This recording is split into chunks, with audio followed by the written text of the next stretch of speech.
¿Cómo invertir en la realidad? Te pedí una vez que vendieses todo cuanto tuvieses, que se lo dieses a los pobres y que me siguieras. Esto es lo que quise decir.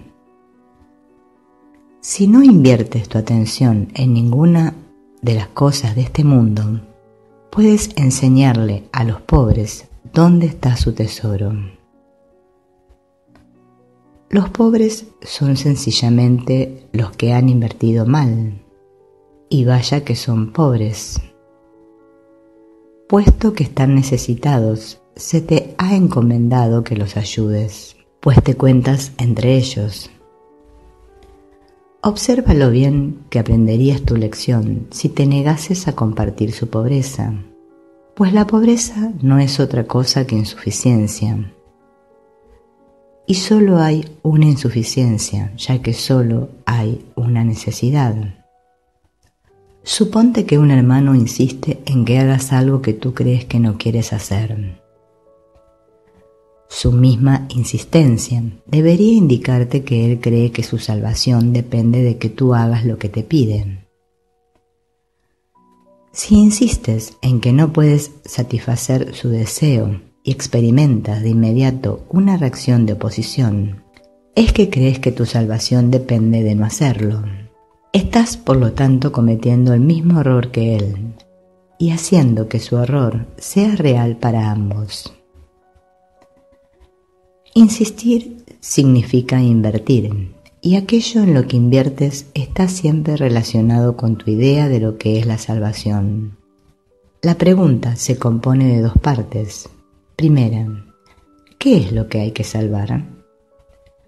Y segunda, ¿cómo se puede salvar?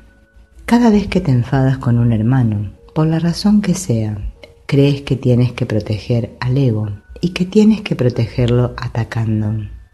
Si es tu hermano el que ataca, estás de acuerdo con esta creencia. Si eres tú el que ataca, no haces sino reforzarla. Recuerda que los que atacan son pobres. Su pobreza pide regalos, no mayor empobrecimiento. Tú, que podrías ayudarles, estás ciertamente actuando en forma destructiva si aceptas su pobreza como propia. Si no hubieses invertido de la manera en que ellos lo hicieron, jamás te hubiese ocurrido pasar por alto su necesidad. Reconoce lo que no importa. Y si tus hermanos te piden algo descabellado, hazlo precisamente porque no importa. Niégate y tu oposición demuestra que sí te importa. Eres únicamente tú, por lo tanto, el que determina si la petición es descabellada o no. Y toda petición de un hermano es tu propia petición. ¿Por qué te empeñas en negarle lo que te pide? Pues negárselo es negártelo a ti mismo y empobrecerte a ti y a él. Él está pidiendo la salvación al igual que tú. La pobreza es siempre cosa del ego y nunca de Dios. Ninguna petición es descabellada para el que reconoce lo que es valioso y no acepta nada más.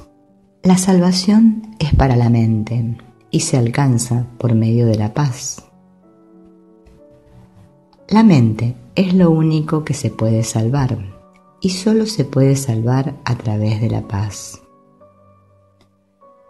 Cualquier otra respuesta que no sea amor surge como resultado de una confusión con respecto a qué es la salvación y a cómo se alcanza.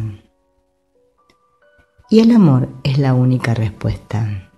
Nunca te olvides de esto y nunca te permitas creer ni por un solo instante que existe otra respuesta, pues de otro modo te contarás forzosamente entre los pobres, quienes no han entendido que moran en la abundancia y que la salvación ha llegado. Identificarte con el ego es atacarte a ti mismo y empobrecerte. Por eso es por lo que todo aquel que se identifica con el ego se siente desposeído. Lo que experimenta entonces es depresión o ira, ya que lo que hizo fue intercambiar su amor hacia sí mismo por odio hacia sí mismo, y como consecuencia de ello tiene miedo de sí mismo. Él no se da cuenta de esto. Aún así, es plenamente consciente de que está sintiendo ansiedad. No percibe que el origen de esta reside en su propia identificación con el ego, y siempre trata de lidiar con ella haciendo algún trato de mente con el mundo. Siempre percibe este mundo como algo externo a él, pues esto es crucial para su propia adaptación. No se da cuenta de que él es el autor de este mundo, pues fuera de sí mismo no existe ningún mundo. Si solo los pensamientos amorosos del Hijo de Dios constituyesen la realidad del mundo, el mundo real tiene que estar en su mente. Sus pensamientos descabellados tienen que estar también en su mente, pero él no puede tolerar un conflicto interno de tal magnitud. Una mente dividida está en peligro, y el reconocimiento de que alberga dentro de sí pensamientos diametralmente opuestos es intolerable. Proyecta, por consiguiente, la división, no la realidad. Todo lo que percibes como el mundo externo no es otra cosa que tu intento de mantener vigente tu identificación con el ego, pues todo el mundo cree que esa identificación es su salvación. Observa, sin embargo, lo que ha sucedido, pues los pensamientos tienen consecuencias para el que los piensa. Estás en conflicto con el mundo tal como lo percibes, porque crees que el mundo es antagónico a ti. Esta es una consecuencia inevitable de lo que has hecho. Has proyectado afuera aquello que es antagónico a lo que está adentro, y así no puedes por menos que percibirlo de esa forma. Por eso es por lo que debes darte cuenta de que tu odio se encuentra en tu mente y no fuera de ella, antes de que puedas librarte de él. Y por lo que debes deshacerte de él antes de que puedas percibir el mundo tal como realmente es. He dicho antes que Dios amó tanto al mundo que se lo dio a su Hijo unigénito. Dios ama ciertamente el mundo real, y aquellos que perciben la realidad de éste no pueden ver el mundo de la muerte, pues la muerte no forma parte del mundo real, en el que todo es un reflejo de lo eterno. Dios te dio el mundo real a cambio del mundo que tú fabricaste como resultado de la división de tu mente, el cual es el símbolo de la muerte. Pues si pudieses realmente separarte de la mente de Dios, perecerías.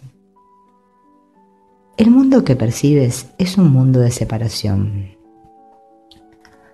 Quizá estés dispuesto a aceptar incluso la muerte con tal de negar a tu Padre.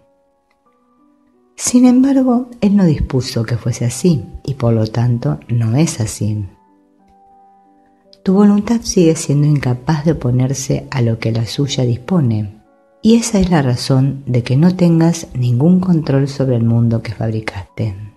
No es este un mundo que provenga de la voluntad, pues está regido por el deseo de ser diferente de Dios, y este deseo no tiene nada que ver con la voluntad. El mundo que has fabricado es, por lo tanto, completamente caótico y está regido por leyes arbitrarias que no tienen sentido ni significado alguno. Se compone de lo que tú no deseas, lo cual has proyectado desde tu mente porque tienes miedo de ello. Sin embargo, un mundo así solo se puede encontrar en la mente de su hacedor, junto con su verdadera salvación. No creas que se encuentra fuera de ti, ya que únicamente reconociendo dónde se encuentra, es como podrás tener control sobre él. Ciertamente tienes control sobre tu mente, ya que la mente es el mecanismo de decisión. Si reconocieses que cualquier ataque que percibes se encuentra en tu mente y solo en tu mente, habrías por fin localizado su origen, y allí donde el ataque tiene su origen, allí mismo tiene que terminar, pues en ese mismo lugar reside también la salvación. El altar de Dios, donde Cristo mora, se encuentra ahí. Tú has profanado el altar, pero no has profanado el mundo. Cristo, sin embargo, ha puesto la expiación sobre el altar para ti. Lleva todas tus percepciones del mundo ante ese altar, pues es el altar a la verdad. Ahí verás tu visión transformarse y ahí aprenderás a ver verdaderamente. Desde este lugar en el que Dios y su Hijo moran en paz y en el que se te da la bienvenida, mirarás en paz hacia el exterior y verás el mundo correctamente. Mas para encontrar ese lugar tienes que renunciar a tu inversión en el mundo, tal como lo proyectas, y permitir que el Espíritu Santo extienda el mundo real desde el altar de Dios hasta ti.